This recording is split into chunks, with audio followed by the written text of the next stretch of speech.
Regresemos al ejemplo que mencioné en un video anterior, en el que estás corriendo, te tropiezas y sientes dolor. Ahora, ¿qué es lo que ocurre en tu cuerpo y en tu cerebro en esos momentos?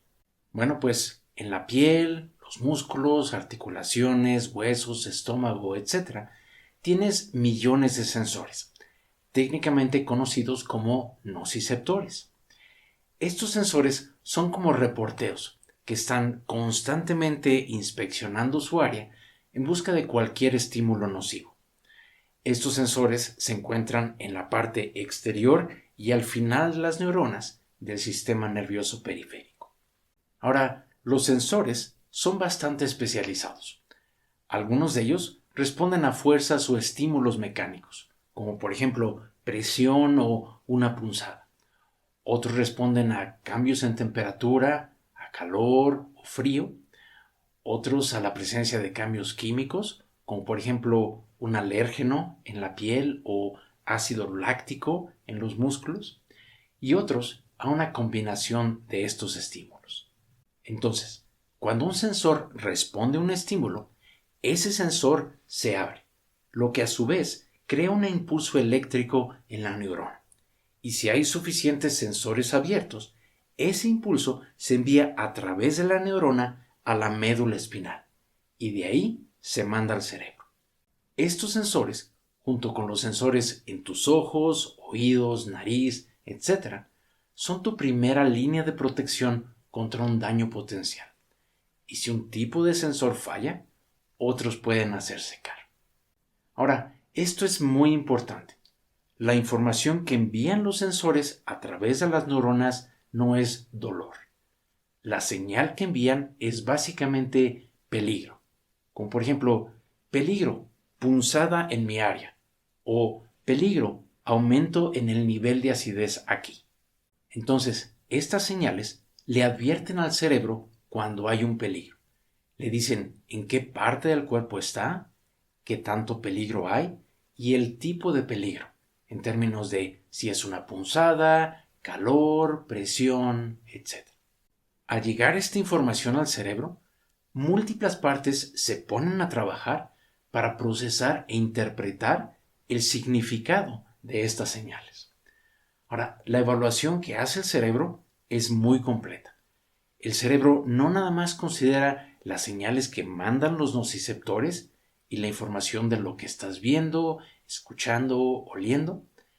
Como vamos a ver con más detalle, el cerebro también toma en cuenta la memoria de experiencias anteriores o similares, tus creencias, tu estado emocional, el nivel de estrés en ese momento, el contexto en donde estás e incluso las consecuencias potenciales de una determinada respuesta. ¿De acuerdo?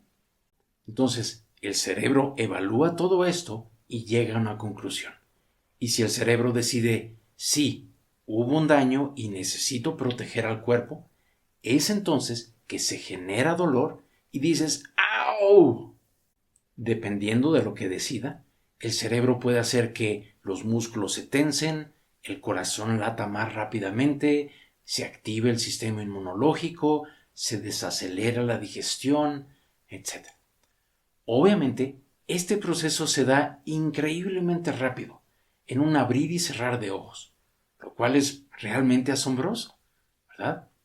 Y muy importante, este es un proceso subconsciente, es decir, ocurre sin que tú seas consciente de ello.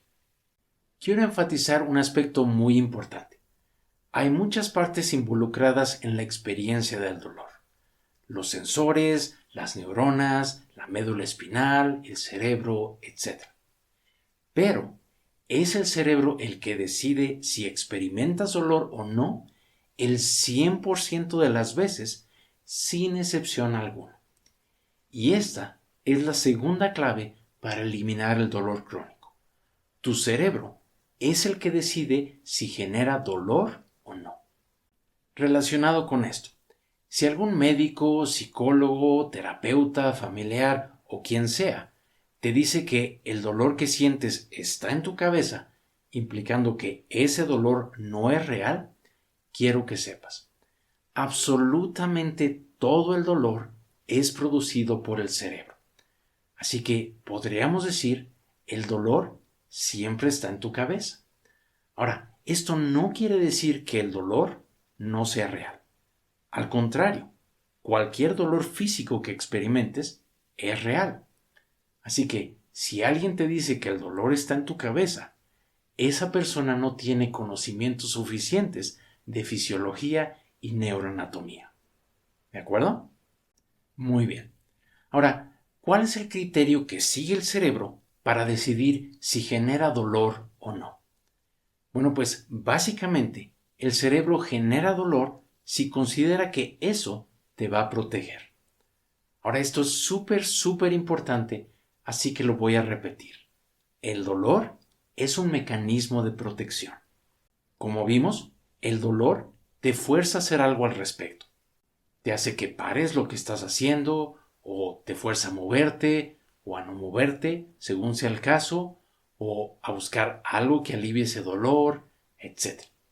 Como no puedes ignorarlo, el dolor te protege, te ayuda. ¿Ok? Entonces, la tercera clave para eliminar el dolor crónico es: el dolor es un mecanismo de protección. Saber esto nos permite entender cómo es que puede haber dolor sin que haya una causa física. Regresemos al caso que te compartí, del trabajador de la construcción que se cayó y un clavo atravesó su bota. Ahora, ¿por qué experimentó dolor si no le pasó nada? Bueno, pues este hombre vio un clavo atravesar su bota y el cerebro asumió que estaba herido.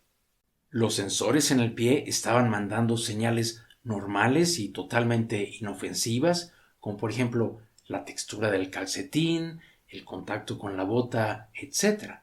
Pero al ver el clavo, el cerebro llegó a la conclusión: el pie está gravemente herido y por lo tanto generó dolor intenso. ¿Te acuerdas del estudio que se llevó a cabo en Alemania para estudiar el latigazo cervical? 4 semanas después de la aparente colisión, 10% de los participantes del estudio seguían experimentando dolor, a pesar de que no les pasó absolutamente nada. El dolor no venía del cuello, sino del cerebro. Y aquí hay 2 factores esenciales a considerar. Primero, el contexto. Aun cuando no pasó nada, el accidente pareció real y por lo tanto el cerebro llegó a la conclusión: acabamos de chocar. Y segundo, la creencia de que el latigazo cervical crónico es un posible efecto secundario de un choque. Tener esa creencia posibilitó que el dolor se diera. En contraste, en Lituania, esa creencia no existe. Como el latigazo cervical crónico no es un fenómeno en ese país, a los lituanos ni siquiera se les ocurre que ese dolor puede continuar y por lo tanto no se da. Fascinante, ¿no crees? Saber que el cerebro genera dolor como una forma de protección también nos permite entender por qué en ciertos casos una persona puede no experimentar dolor o el dolor ser mínimo a pesar de haber sufrido una lesión. En una emergencia grave como el perder una extremidad durante un combate armado, el cerebro puede decidir que es mejor no crear dolor en esos momentos. ¿Por qué? Porque el dolor intenso reduciría la capacidad de esa persona para huir, por ejemplo. En el caso de Shan, el soldado americano en Afganistán, su cerebro generó un nivel muy bajo de dolor. Y muy probablemente esto se debió a que el cerebro consideró que el balazo implicaría que Shan dejaría la zona de combate, que iba a recibir todos los cuidados necesarios, regresar a casa, etc. Entonces, para concluir este video, quiero enfatizar varios puntos importantes que se derivan de lo que hemos visto hasta ahora. Primero, tu cerebro es increíblemente potente y complejo, capaz de generar dolor físico y de mantenerlo. Y como ya vimos, el cerebro es el que decide si hay dolor o no.